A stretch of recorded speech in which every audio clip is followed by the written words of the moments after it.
नमस्कार, DD news देख रहे हैं आप और आपके साथ मैं हूं शहला निगार। बुलेटिन की शुरुआत में एक नजर डालेंगे सुर्खियों पर। गंभीर तूफान में बदला चक्रवात मोंथा। चेन्नई में सैकड़ों राहत केंद्र और चिकित्सा शिविर स्थापित। हाई अलर्ट पर फील्ड यूनिट। प्रभावित इलाकों में ट्रेन सेवाओं पर असर। केंद्र सरकार की हालात पर नजर।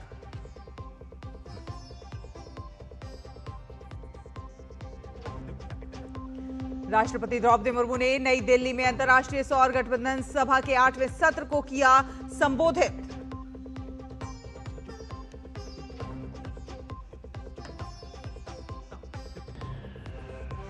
बिहार में चुनाव प्रचार चरम पर। भाजपा, जेडीयू और राजद नेताओं की ताबड़तोड़ रैलियां।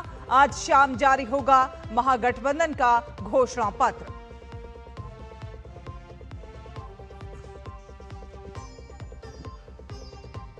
और सिडनी के अस्पताल में भर्ती क्रिकेटर श्रेयस अय्यर आईसीयू से आए बाहर। डॉक्टरों के मुताबिक हालात अब स्थिर। फिलहाल अस्पताल में ही रहेंगे श्रेयस अय्यर।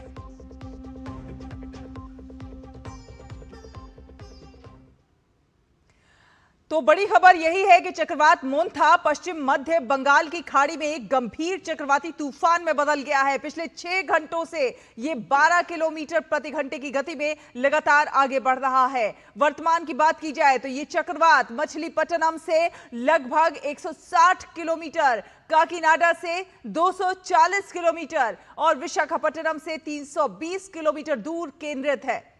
इस चक्रवात के आज रात काकीनाडा और मछलीपट्टनम के बीच तट पर टकराने की आशंका है और इसके दौरान तटीय इलाकों में 90 से 110 किलोमीटर प्रति घंटे की रफ्तार वाली तेज हवाएं चलेंगी। इसके प्रभाव से आज श्रीकाकुलम से नेल्लोर जिलों तक भारी से अधिक भारी बारिश होने की संभावना है, जबकि कुछ एक स्थानों पर काफी तेज बारिश हो सकती है। मौसम विभाग ने मछुआरों के लिए विशेष चेतावनी जारी की है। तो गंभीर तूफान में बदला है चक्रवात मोंथा।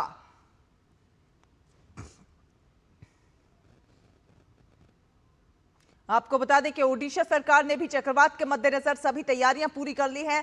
राज्य के मुख्यमंत्री मोहन चरण मांझी ने मौजूदा हालात की समीक्षा के लिए आज एक उच्च स्तरीय बैठक की। राज्य सरकार ने राज्य के गंजाम, गजपति, कोरापुट, नवरंगपुर, मलकानगिरी और रायगढ़, कालाहांडी और नुआपाड़ा जिलों में राहत और बचाव कार्यों पर अपना पूरा ध्यान केंद्रित कर दिया है, जहां भीषण चक्रवाती तूफान मोंथा के सबसे अधिक प्रभावित होने की संभावना बताई जा रही है। 11 जिलों के स्कूल और आंगनवाड़ी केंद्र आज से कम 2 दिन के लिए बंद कर दिए गए हैं, जबकि तटीय शहर गोपालपुर के होटल इस महीने की 30 तारीख तक बंद रहेंगे। भारतीय रेलवे ने एहतियात के तौर पर 32 ट्रेनें रद्द कर दी हैं। राज्य सरकार संभावित प्रभावित क्षेत्रों में बिजली बहाली, चिकित्सा आपूर्ति वितरण, विषरोधी दवाओं की उपलब्धता और जल भराव प्रबंधन भी सुनिश्चित कर रही है।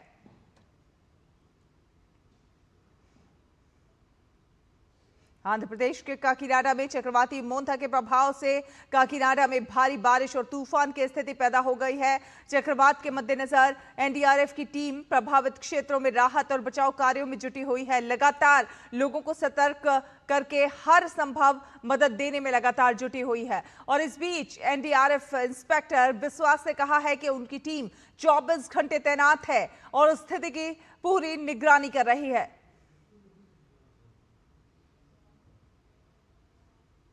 आज शाम को इस साइक्लोन हिट हो रहा है। पैनिक होने का जरूरत नहीं है। हम सर्वदा लोकल प्रशासन के साथ टाई अप में है। इस एरिया का सभी लोगों को मैं यही अपील करूंगा कि अपना सुरक्षित स्थान जो शेल्टर बनाया गया है उस जगह पे पहुंच जाए और लोकल प्रशासन और हमसे कोऑपरेट करे।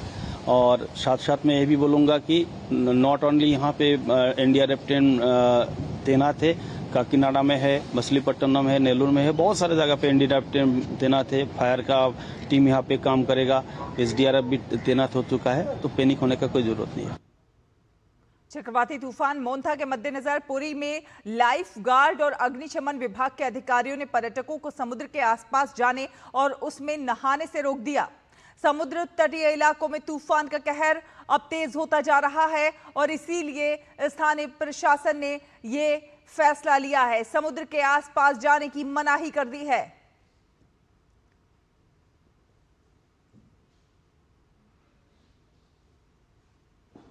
ओडिशा में चक्रवात मोन्था से खोर्धा जिले में भी चिल्का झील स्थित कालीजय मंदिर पर भी इसका प्रभाव पड़ सकता है।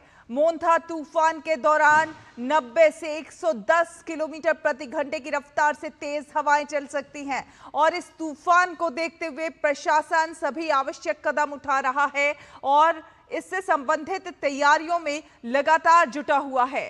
लोगों से मोन्था को लेकर सतर्क रहने की अपील के साथ साथ सुरक्षित स्थान पर जाने के लिए कहा जा रहा है।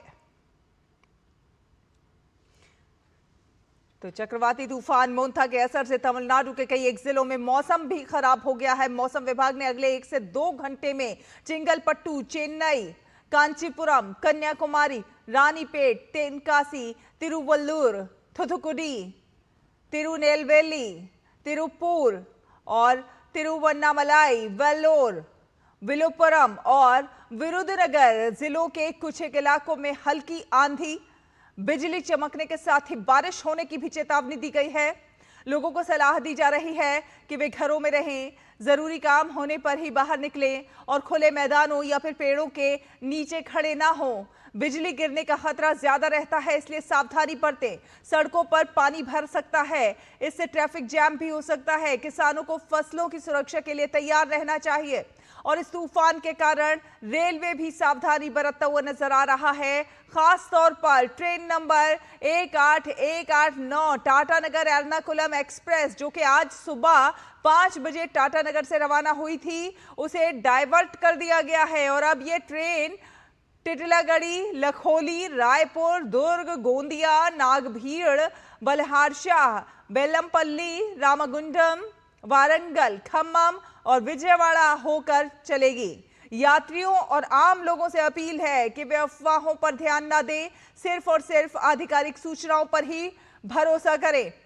बारिश के दौरान बिजली के उपकरणों से दूर रहें और आपातकाल में 1077 या फिर 112 पर कॉल करें। तो तमाम सावधानियां बरतने के लिए कहा जा रहा है। साथ साथ चक्रवाती तूफान मोन्था के कहर के बीच आंध्र प्रदेश के एनटीआर जिले के कलेक्टर डॉक्टर जी लक्ष्मीशा ने वरिष्ठ अधिकारियों के साथ एक बैठक की है, आवश्यक दिशा निर्देश दिए हैं। डॉक्टर लक्ष्मीशा ने कहा है कि जिला प्रशासन तूफान को लेकर पूरी तरह से सतर्क है, हर परिस्थिति से निपटने के लिए तैयार है। पूरे जिले में भारी बारिश होने की आशंका है और इसलिए गांव स्तर तक सभी रेस्पॉन्स टीमों को हाई अलर्ट पर रखा गया है। As part of preparedness to face the Montha Tufan, so NTR district administration is prepared and the central command control room is established, and everywhere up to village level response teams are kept on high alert. So today, second day of the Montha Tufan, so we are expecting highest rainfall in the Vijayawada city. So to drain out the rainfall water, all the canals are kept vacant and everyone is alert. All the departments, mainly police, revenue, irrigation department, R&B department and electricity departments are working in unison and all are on the same board. Public are being alerted every time, and also in urban area where there is a landslide issues in hill areas, so the public are alerted well in advance and they are all being shifted to the rehabilitation centers. So about 35 rehabilitation centers within the city and total 189 rehabilitation centers have been identified. About 50 centers have already been activated. और आंध्र प्रदेश के मछलीपट्टनम से हमारे संवाददाता रविशंकर हमारे साथ जुड़ गए हैं ताजा अपडेट लेकर। रविशंकर, अब जो है ये चक्रवात मोन्था गंभीर तूफान में तब्दील हो गया है, तमाम टीमें जो है वो हाई अलर्ट पर है, साथ ही साथ लोगों को सुझाव दिए जा रहे हैं, उनको जागरूक किया जा रहा है, साथ ही साथ उन्हें पैनिक ना करने की भी सलाह दी जा रही है। हाँ, ये मोन्था साइक्लोन जो है, it has taken its full form. Hopefully in 2 to 3 hours the rains will become more heavier. And regarding the rehabilitation and rescue activities, here we are the police official, Mr. Maheshwar Reddy, who is the DSP over here. Let's talk about the rehabilitation and rescue activities. Sir, tell me, how the activities are going on, especially in Machilipatnam district and Krishna district? Yes, sir. As per the instructions of DGP and Machilipatnam SP, I was in charge for Machilipatnam area, Machilipatnam Bandar area. We are looking for bandobast duty at beach and rehabilitation centers. As per the instructions of Superintendent of Police, all the persons who are nearer to sea or nearly two rehabilitation centers have been, all the persons have been shifted to two rehabilitation centers.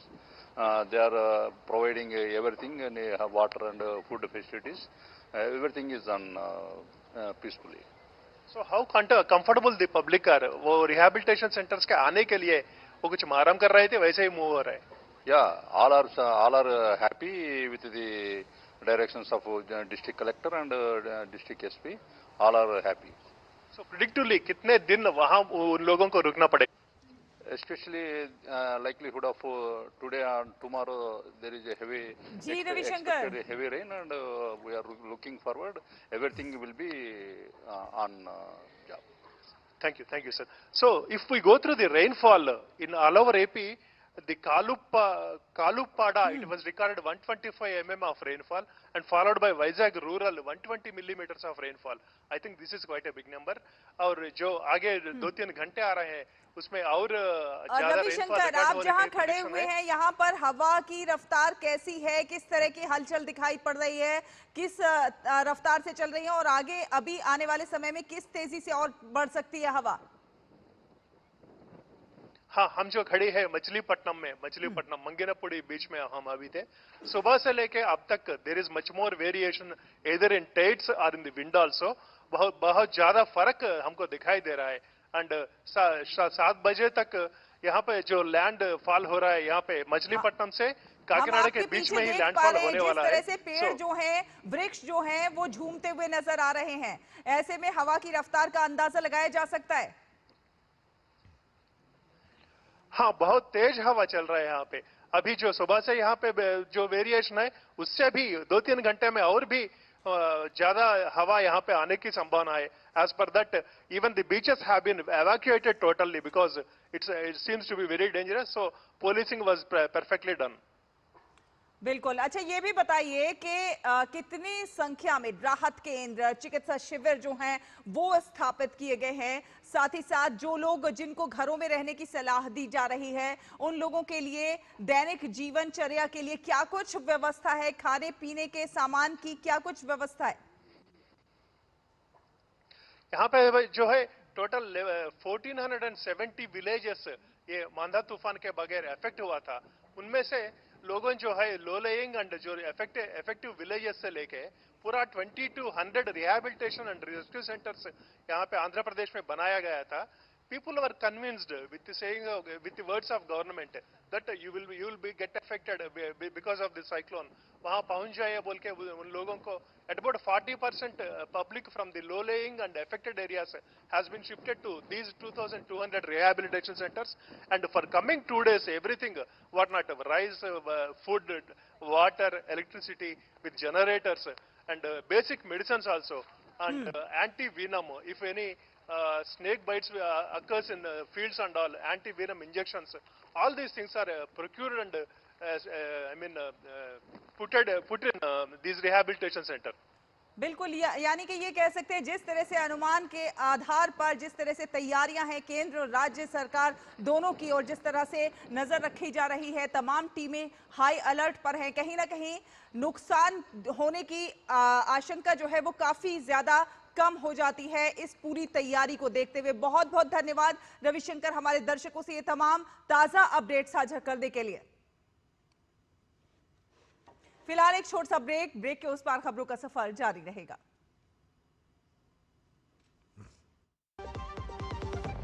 क्या आपको है आकर्षक बचत विकल्पों की तलाश? LIC प्रस्तुत करता है नवजीवन श्री सिंगल प्रीमियम प्लान।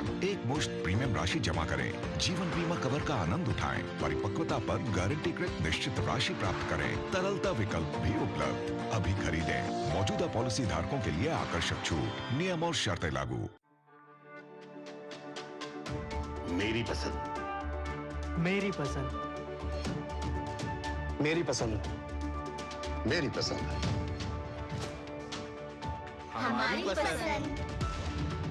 हम सबकी पसंद। मजबूत देश का मजबूत सरिया हो गया स्टील। ब्रेक के बाद स्वागत है आपका। बात करते हैं छठ पर्व की। छठ पर्व के समापन के साथ ही अब बिहार की सियासत में और ज्यादा उबाल आएगा। तो बिहार की सियासत की बात कर लेते हैं। महागठबंधन आज घोषणा पत्र जारी करेगा। दरअसल कांग्रेस नेता राहुल गांधी कल बुधवार से बिहार में चुनाव प्रचार शुरू करने वाले हैं और उससे पहले गठबंधन दलों का साझा घोषणा पत्र जारी होगा। कहा जा रहा है कि घोषणा पत्र जारी करने के दौरान कुछ और घोषणाएं भी की जा सकती हैं। देखना यह होगा कि गठबंधन की ओर से कौन कौन से चुनावी वादे किए जाएंगे, क्योंकि तेजस्वी पहले ही हर घर नौकरी और जीविका दीदियों के लिए बेशुमार घोषणाएं कर चुके हैं। साफ बात है, हम लोगों के तरफ से सीएम का चेहरा भी घोषित है और आज हम लोग जो है बिहार के लिए हमारी क्या योजनाएं रहेंगी अगले 5 साल के लिए, यानी जिसको आप तेजस्वी प्रण पत्र भी कह सकते हैं, घोषणा पत्र जो हम लोग आज जो है जारी करेंगे। और भारतीय जनता पार्टी के वरिष्ठ नेता गुरु प्रकाश पासवान ने महागठबंधन के घोषणा पत्र पर कहा है कि उनका घोषणा पत्र झूठ का सिर्फ पुलिंदा होता है और उनके वादे और घोषणाएं केवल जनता को गुमराह करने के लिए होती हैं। महाझूठ, झूठ का पुलिंदा, सपनों के सौदागर हैं ये महागठबंधन के लोग। हमें आज भी याद है कि ये लोग जिस प्रांत में जाते हैं, कर्नाटक के वादों को पूरा नहीं किया, तेलंगाना के वादों को पूरा नहीं किया, बिहार के वादों को पूरा नहीं किया, झारखंड में कहा था बेरोजगारी भत्ता देंगे, उसको पूरा नहीं किया। तो महागठबंधन के लोगों की घोषणा होने वाली है, वायदे होने वाले हैं, निराधार बेबुनियाद सपनों के सौदागर साथ आएंगे और सपने दिखाएंगे बगैर किसी विजन के, बगैर किसी रोड मैप के। बिहार विधानसभा चुनाव पर जदयू नेता अरुण कुमार ने उम्मीद जताई है कि आगामी बिहार चुनाव में एनडीए 2/3 बहुमत से जीत हासिल करेगा। जो सकारात्मक सोच के लोग हैं, गांव खेत खलिहान में जो शकुन है, विकास के जो आयाम बड़े पैमाने पर खड़ा हुआ है, इसको कंटिन्यू रहना चाहिए। नरेंद्र मोदी और नीतीश कुमार का कारवां आगे बढ़ना चाहिए। इसलिए कोई बड़ी लड़ाई नहीं है, 2/3 बहुमत मिलेगा एनडीए को। और बिहार विधानसभा चुनाव में पूरी ताकत लगाने वाले प्रशांत किशोर को लेकर एक नया विवाद सामने आ गया है। उनकी जनस्वराज पार्टी ने राज्य की सभी 243 विधानसभा सीटों पर अपने उम्मीदवार खड़े कर दिए हैं। और लेकिन इसी बीच एक नया विवाद ये सामने आया है, प्रशांत किशोर 2 राज्यों के वोटर निकले हैं। जी हाँ, बिहार और पश्चिम बंगाल दोनों जगहों की वोटर लिस्ट में उनका नाम दर्ज है। सूत्रों के अनुसार पश्चिम बंगाल की वोटर लिस्ट में प्रशांत किशोर का पता 121 कालीघाट रोड, कोलकाता दर्ज है। यही वो जगह है जहां भवानीपुर में तृणमूल कांग्रेस का मुख्यालय स्थित है। प्रशांत किशोर ने 2021 के पश्चिम बंगाल विधानसभा चुनाव में ममता बनर्जी की चुनावी रणनीति तैयार करने में अहम भूमिका निभाई थी। उस दौरान वे टीएमसी के राजनीतिक सलाहकार के रूप में काम कर रहे थे। तो बिहार में हर दिन के साथ चुनाव प्रचार लगातार रफ्तार पकड़ता जा रहा है, जिसमें सभी दलों के शीर्ष नेता अपने अपने प्रत्याशियों के पक्ष में रैलियां कर रहे हैं, जनसभाएं कर रहे हैं। और इसी क्रम में जनस्वराज पार्टी के मुखिया प्रशांत किशोर 3 जिलों का दौरा कर जनसभाओं को संबोधित करेंगे। प्रशांत किशोर आज पूर्णिया, अररिया और सुपौल जिले के लोगों के साथ जुड़ने का प्रयास करेंगे और इसके साथ ही वो अररिया के जोकीहाट के ओदाहाट में जनसभा को संबोधित करेंगे। इसके बाद वो इसी जिले के नरपतगंज स्थित हाई स्कूल मैदान में जनसभा करेंगे।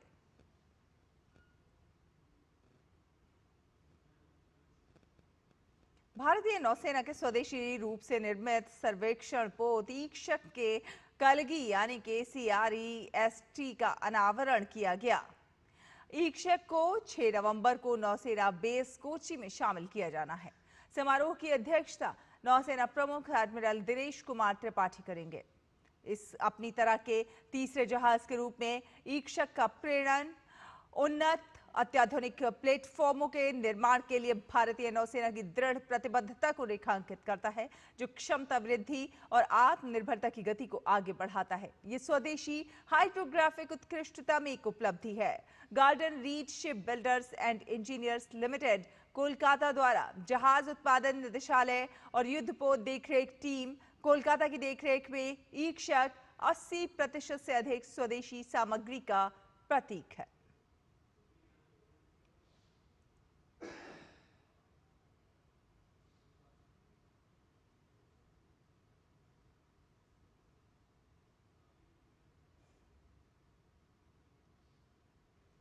और प्रधानमंत्री वन बंधु कल्याण योजना आदिवासी समुदायों के समग्र विकास के लिए केंद्र सरकार की एक योजना है, जिसका उद्देश्य शिक्षा, स्वास्थ्य, स्थायी रोजगार और बुनियादी ढांचे में सुधार करके आदिवासी लोगों के जीवन की गुणवत्ता में सुधार करना है। इसके लिए कई कदम भी उठाए गए हैं। आइए देखते हैं इस रिपोर्ट में। प्रधानमंत्री वन बंधु कल्याण योजना सरकार की एक ऐसी ऐतिहासिक पहल है जो 28 अक्टूबर 2014 को शुरू की गई थी। इस महत्वाकांक्षी योजना की कल्पना भारत में जनजातीय समुदाय के सामने आने वाली अनोखी चुनौतियों का समाधान करने हेतु एक व्यापक रणनीति के तहत की गई, जो देश की आबादी का लगभग 8.9% हिस्सा है।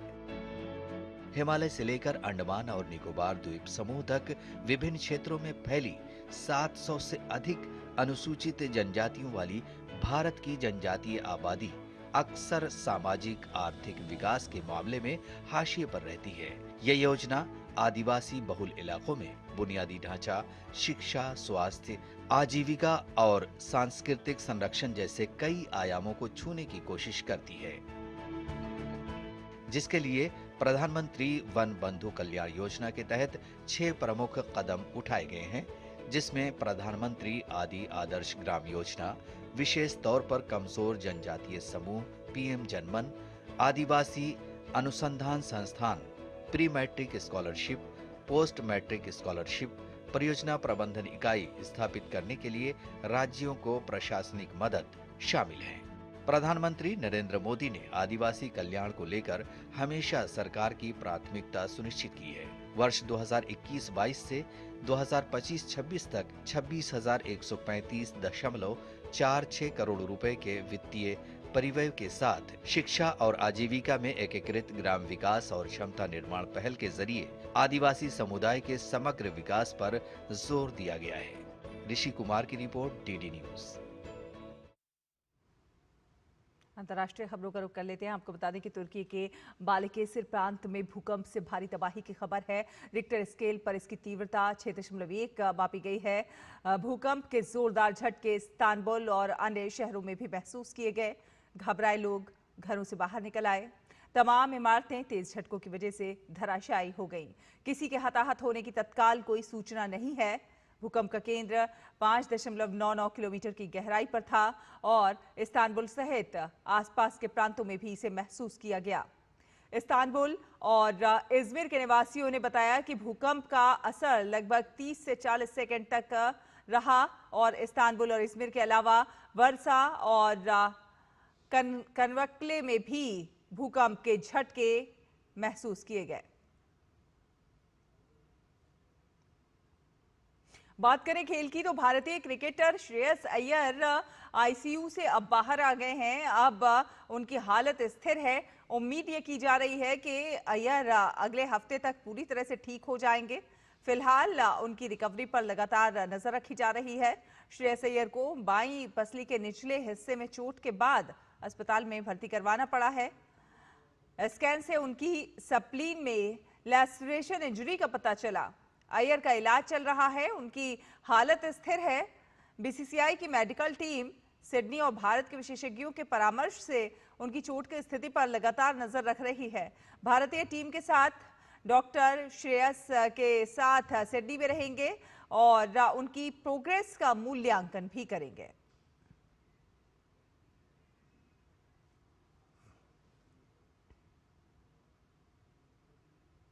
बात करें आपकी सेहत से जुड़ी हुई तो स्तन कैंसर जागरूकता माह मनाया जा रहा है और महिलाओं में स्तन कैंसर के मामले लगातार बढ़ रहे हैं।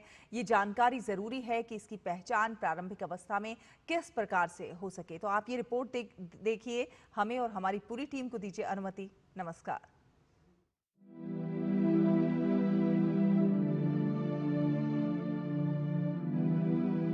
स्तन कैंसर महिलाओं में होने वाला आम कैंसर है। स्तन कैंसर के विषय में जागरूकता बढ़ाने के उद्देश्य से अक्टूबर को स्तन कैंसर जागरूकता माह के रूप में मनाया जाता है। स्तन कैंसर होने पर स्तन की कोशिकाओं में अनियंत्रित रूप से कोशिकाओं की वृद्धि होने लगती है, जिसके कारण गांठ बन जाती है। स्तन कैंसर तेजी से बढ़ता है और यदि सही समय पर इलाज न हो तो शरीर के अन्य अंगों में फैल सकता है। स्तन कैंसर जो है आज की तारीख में one of the most common cancer है। 50 साल के बाद स्तन कैंसर होने की चांसेस बढ़ जाते हैं। दूसरा अर्ली मीनार्की एंड जो पीरियड आना अगर जल्दी है, जो 12 साल से पहले शुरू हो जाए या 55 साल के बाद तक रहे। तीसरा अगर डेंस ब्रेस्ट है तो उसमें भी इसकी रिस्क जो होती है ज़्यादा होती है। नेक्स्ट अगर देखा जाए तो कुछ फैमिलियल कैंसर होते हैं, जैसे ब्रेका BRCA बोलते हैं, ब्रेस्ट कैंसर एंटीजन, अगर वो पॉजिटिव होता है तो उसमें भी ब्रेस्ट कैंसर के चांसेस ज़्यादा होते हैं। और अगर किसी को छाती में रेडिएशन हुआ, चेस्ट रेडिएशन हुआ 30 साल की एज से पहले, तो वो भी ज़्यादा रिस्क फैक्टर है उस मरीज के लिए कैंसर होने के लिए। जीवन शैली से संबंधित कई ऐसे कारक हैं जो स्तन कैंसर के खतरे को बढ़ाते हैं। स्तन कैंसर का पारिवारिक इतिहास यानी फैमिली हिस्ट्री, मोटापा या अधिक वजन, व्यायाम न करना, शारीरिक श्रम में कमी, शराब व तंबाकू का सेवन, 30 वर्ष की आयु के बाद गर्भधारण और शिशु को स्तनपान न कराना, इन सभी कारकों से स्तन कैंसर होने की संभावना बढ़ जाती है। सेल्फ ब्रेस्ट एग्जामिनेशन सबसे इम्पॉर्टेंट तरीका है जल्दी डिटेक्ट करने का। तो हर महिला को एटलीस्ट मंथ में एक बार अपने सेल्फ ब्रेस्ट एग्जामिनेशन करना चाहिए। उसमें अगर महिला को कुछ भी एबनॉर्मल लगता है, चाहे स्किन डिम्पलिंग हो, निप्पल रिट्रैक्ट हो रहे हैं, एबनॉर्मल निप्पल से डिस्चार्ज हो रहा हो, कुछ हार्डनेस फील हो रही हो, तो उनको तुरंत अपने डॉक्टर को दिखाना चाहिए। स्तन कैंसर के लक्षणों में स्तन में गांठ हो जाती है। यदि स्तन में किसी प्रकार का बदलाव नजर आए तो आवश्यक है कि तुरंत एक विशेषज्ञ को दिखाया जाए। सेल्फ ब्रेस्ट एग्जामिनेशन एक हो गया, दूसरा क्लिनिकल ब्रेस्ट एग्जामिनेशन डॉक्टर से, और एक मेमोग्राम हर साल 2 साल में एक बार मेमोग्राम करा के देख सकते हैं कि आपको कोई इंक्रीज रिस्क तो नहीं है। जल्द पहचान हो जाती है तो ब्रेस्ट कैंसर पूरी तरह से ठीक हो जाता है। ब्रेस्ट कैंसर में 3 मल्टी मॉडलिटी ट्रीटमेंट होता है। इसके अंदर सर्जरी होती है, इसके अंदर रेडिएशन की आवश्यकता पड़ सकती है, सबको नहीं, अगर बहुत जल्दी होता है रेडिएशन की आवश्यकता नहीं पड़ती, और तीसरा होता है कीमोथेरेपी। यदि सही समय पर इलाज मिले तो रोगी के जीवन को बेहतर बनाना संभव हो सकता है। जानकारी और जागरूकता स्तन कैंसर को जल्द पहचानने और उससे बचाव में उपयोगी है। किरण भारद्वाज, DD न्यूज।